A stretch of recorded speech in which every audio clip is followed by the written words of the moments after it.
ناظرین، وسیلہ Urdu T V آپ کے روبرو ہے۔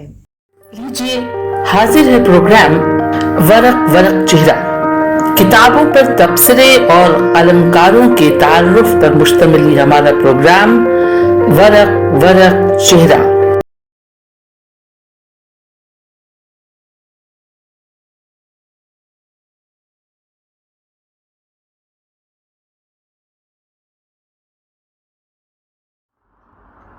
وسیلہ اردو ٹی وی کے تمام ناظرین کی خدمت میں کویت سے ناظرین علی کا آداب۔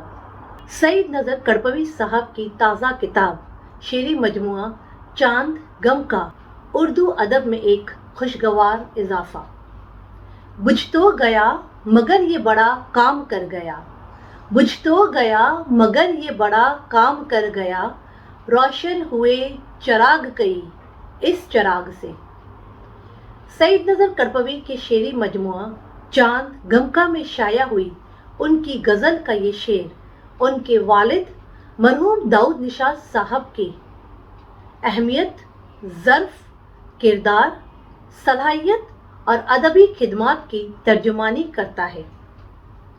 داؤد نشاط صاحب جہاں ایک طرف اپنی شعرگوئی سے عالم ادب میں اپنی منفرد پہچان رکھتے ہیں، وہیں دوسری طرف سرزمین کڑپا پر محمود شاید اور سعید نذر کی شکل میں ان کی سرپرستی میں دو ایسے ستارے نمودار ہوئے جو گزرتے وقت کے ساتھ ادب کے افق پر آفتاب اور مہتاب کی مانند روشن ہوئے۔ سعید نذر کڑپوی اپنے عہد کے ایک بہترین شاعر ہے جنہوں نے اپنے گھر کے ادبی ماحول میں اور اپنے استاد ڈاکٹر عبدالستار ساحر صاحب اور علامہ شارق جمال ناگپوری سے سخنوری کے آداب سیکھے۔ ان کا پہلا شعری مجموعہ غم کا سورج بھی کاری کے درمیان مقبولیت حاصل کر چکا ہے اور ساتھ ہی تمام تنقید نگاروں کی کسوٹی پر بھی کھرا اتر چکا ہے۔ ان کی کتاب غم کا سورج کو تسلیم کرتے ہوئے لکھے گئے 40 مضامین کا مجموعہ نظر نظر کے چراغ بھی قاری کو مطالعہ کے لیے دستیاب ہے۔ جس طرح اپنی شعرگوئی کے ہنر، اسلوب اور موضوعات کی تازگی سے اپنے پہلے شعری مجموعہ میں انہوں نے اپنی سخن فہمی کا اظہار کیا ہے، اسی طرح چاند غم کا بھی بطور شاعر ان کی شناخت کو اور پختہ کرتے ہوئے ان کے وقار میں مزید اضافہ کر رہا ہے۔ اس جہاں میں انسان جذبوں اور کیفیت کی دو نوعیت محسوس کرتا ہے، خوشی اور غم۔ جہاں ہر خوشی کے درمیان کوئی دبی ہوئی آہ، کوئی غم چھپا ہوتا ہے، اسی طرح ہر غم کا دور ایک خوشی کی آہٹ کا منتظر ہوتا ہے۔ سعید نذر بھی شاید اسی کیفیت کو محسوس کرتے ہیں اور بڑی شدت سے محسوس کرتے ہیں، اور شاید اسی لیے چاند کی بکھرتی ہوئی چاندنی کے باوجود چاند پر لگا داغ ان کو مایوس اور متاثر کرتا ہے، اور اسی کے سبب ان کی فکر ان کو چاند غم کا پیش کرنے کی ترغیب عطا کرتی ہے۔ اپنے معاشرے کے اجتماعی تجربات، بگڑتے حالات سے لوگوں کے دلوں کا کرب، بے بسی اور ادھوری تمناؤں کو الفاظ کے سانچے میں ڈھال کر وہ کچھ اس طرح پیش کرتے ہیں کہ ان کی شاعری میں جہاں اس عہد کے لیے پیغام ملتا ہے، وہیں آنے والی نسلوں کو ان کے اشعار میں آج کے دور کا عکس دکھائی دے گا۔ ان کے اشعار میں موجودہ حالات کا ذکر ایک فکر کے ساتھ جھلکتا ہے، جیسے کہ یہ شعر: ظلم و ستم کی اس کی ذرا انتہا تو دیکھ، ظلم و ستم کی اس کی ذرا انتہا تو دیکھ، جو کچھ زباں سے نکلا وہ فرمان بن گیا۔ ایک فلسفیانہ فکر کے شاعر کی طرح ان کی شاعری میں بھی ظلم اور جفاکشی کا ذکر ملتا ہے، مگر ان کی مختلف پہچان اس حقیقت سے بنتی ہے کہ ان کے یہاں ناراضگی اور طنز کی جگہ ان کے اشعار میں صلح اور محبت کی بات ہوتی ہے، انسانیت اور اخوت کا پیغام ہوتا ہے، اور نفرت سے درپیش آنے والی مصیبتوں، مسائل اور ان کے نتائج سے آگاہ کیا جاتا ہے۔ ان کے کچھ اشعار ان کی اسی فکر کو ظاہر کرتے ہیں، کچھ آپ کی خدمت میں پیش کرتی ہوں۔ شعر ملاحظہ فرمائیے کہ بارود سے نہ بچ سکا وہ خود بھی اے نظر، بارود سے نہ بچ سکا وہ خود بھی اے نظر، یہ کھیل اس کی موت کا سامان بن گیا، یہ کھیل اس کی موت کا سامان بن گیا۔ ایک اور شعر ملاحظہ فرمائیے کہ دن رات یہی ہم نے بھی مانگی ہے دعائیں، دن رات یہی ہم نے بھی مانگی ہے دعائیں، دنیا میں ہر ایک سمت ہو الفت کی ہوائیں۔ اور اسی نوعیت کا ایک اور شعر کہ رمضان کی ہم عید منائیں گے خوشی سے، رمضان کی ہم عید منائیں گے خوشی سے، ہنس کھیل کے تم اپنی مناؤ دیوالی۔ ان کی شاعری میں جہاں ایک طرف سادگی اور سنجیدگی نظر آتی ہے، وہیں ان کے کچھ اشعار بہت پیچیدہ بھی ہوتے ہیں، جہاں سطحی طور پر تو کچھ الگ موضوع نظر آتا ہے، مگر گہرائی میں جا کر سوچنے پر الگ کیفیت، ایک کرب، رنج، کشمکش اور کچھ مختلف فکریں نظر آتی ہیں۔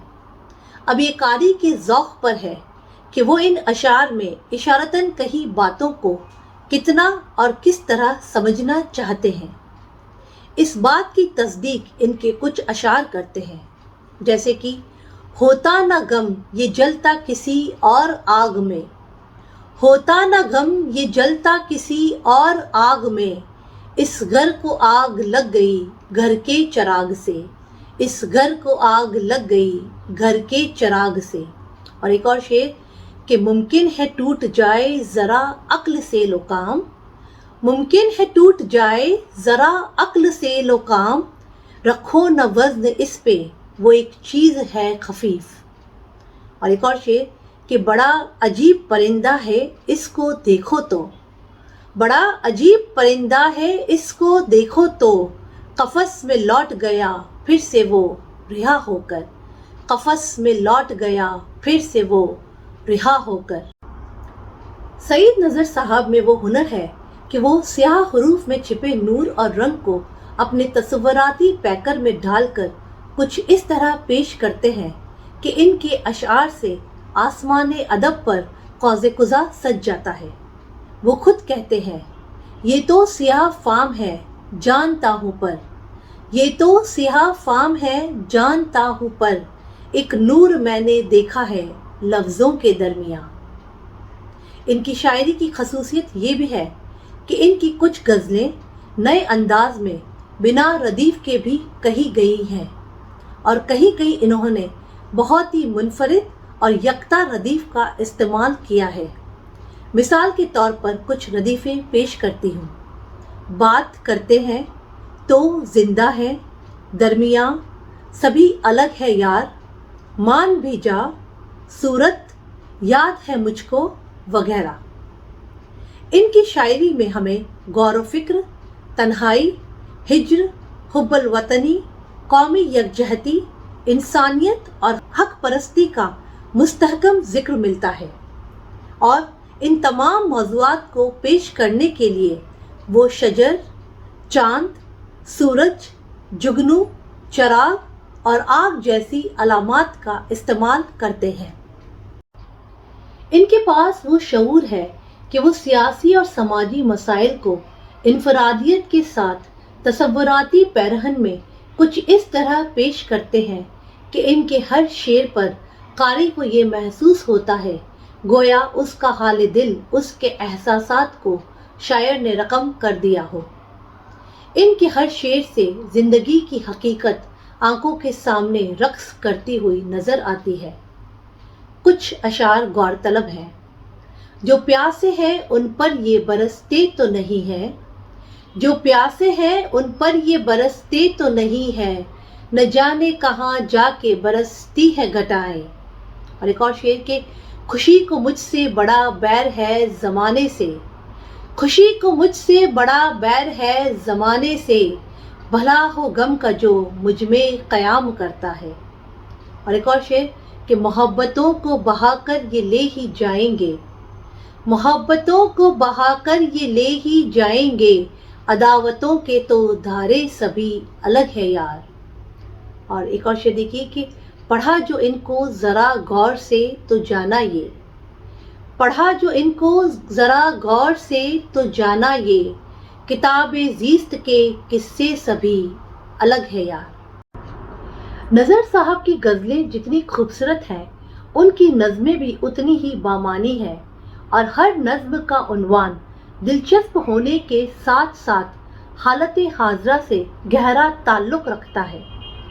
یقیناً ان کی نظمیں یزیدی چلن، سخت لہجہ، میری غزل سے مجھے ملا دے، حباب وغیرہ باذوق سامعین کو لطف اندوز کرنے کے ساتھ ساتھ ان کو متفکر بھی کریں گے۔ یعنی بلا شبہ یہ کہا جا سکتا ہے کہ چاند غم کا اردو ادب کے شہری تخلیقات کے ذخیرے میں ایک خوشگوار اضافہ ہے، ایسا اضافہ جو ہر قاری کے لیے ایک نایاب تحفہ ثابت ہوگا۔ بہت شکریہ۔ کتابوں پر تبصرے اور النکاروں کے تعارف پر مشتمل یہ ہمارا پروگرام ورق ورق چہرہ۔